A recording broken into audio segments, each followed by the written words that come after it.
लगाते हैं, भोग लगाने की विधि क्या है और भोग लगाने से क्या क्या प्राप्तियां होती हैं। तो भोग कैसे लगाना है, क्योंकि हम दुनिया की सबसे ऊंची सत्ता को ये चीज सर्व करने वाले हैं ना, उनको ये ऑफर करने वाले हैं, तो उसकी विधि भी ऐसी ही होनी चाहिए। हमारे घर में कोई मेहमान आता है तो हम स्पेशल क्रॉकरी निकालते हैं ना, उनको उन्हीं बर्तनों में सर्व नहीं करते हैं।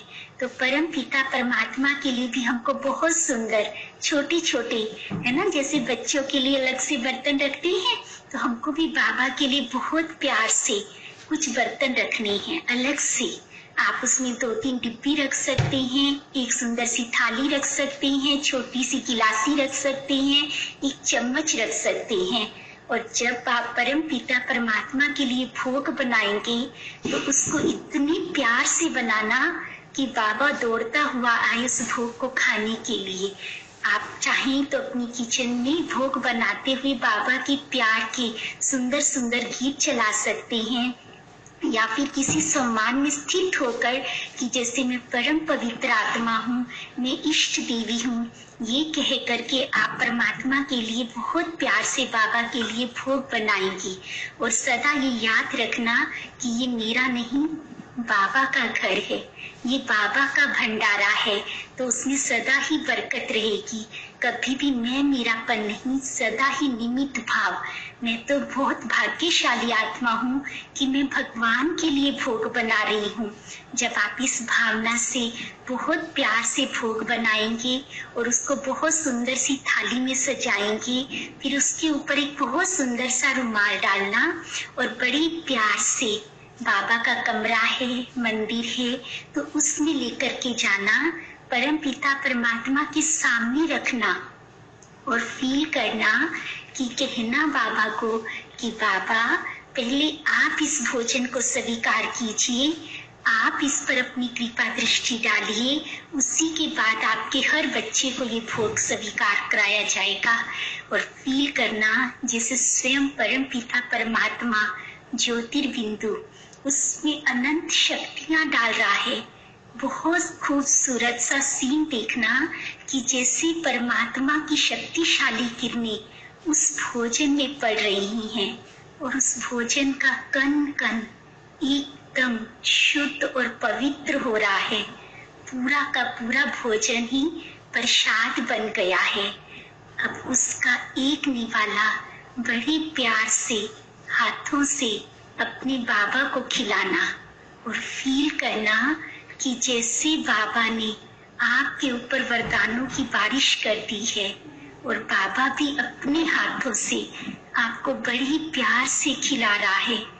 उस सीन का, उस सुख का अनुभव करना, क्योंकि पूरे कल्प में एकमात्र यही समय होता है जब हम परमात्मा को खिला सकते हैं।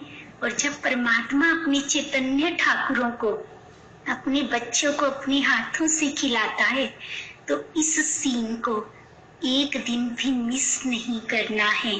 और फिर उसके बाद देखना जब आप उस भोजन को, उस प्रसाद को, उस ब्रह्मा भोजन को आप अपने घर के हर एक मेंबर को खिलाएंगे, तो ये कहावत है ना, जैसा अन्न वैसा मन।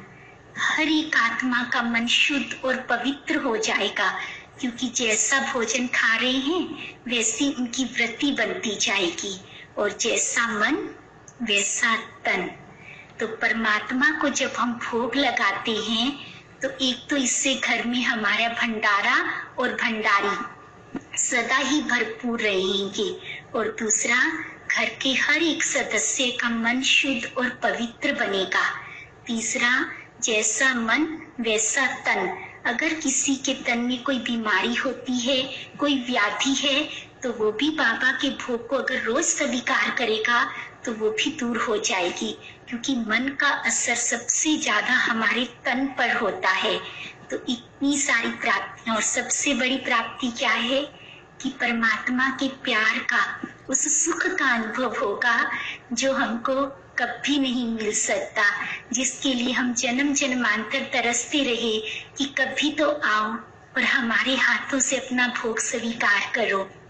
तो इतना सुंदर संगम युग पर बाबा ने हमको वो गोल्डन चांस दिया है, तो इस चांस को हमको कभी भी मिस नहीं करना है। कभी भी घर में कोई ऐसी चीज नहीं खानी है जो खाने से पहले हमने बाबा को ऑफर ना की हो। एक बार आप ऐसा करके तो देखिए, आपकी दुनिया ही बदल जाएगी। किसी किसी आत्मा को बंधन होते हैं, तो बाबा को भोग लगा करके देखिए, आपके सारे बंधन कट जाएंगे। किसी किसी के घर में बहुत लड़ाई झगड़ा है, कलेश है, हर आत्मा का आपस में बनती नहीं है, मन मुटाव रहता है। आप परमात्मा को भोग स्वीकार करके उन आत्माओं को वो भोजन खिला करके देखिए। और तीसरा, बाबा के घर में भी भोग के लिए जरूर आप दीजिए। ऐसा क्यों करना है? क्योंकि परमात्मा हमको हर सतगुरुवार को भोग देता है ना। आगे से हमारा भी ये फर्ज बनता है कि हम भी इतनी सारी ब्राह्मण आत्माओं को भोग ऑफर करें, क्योंकि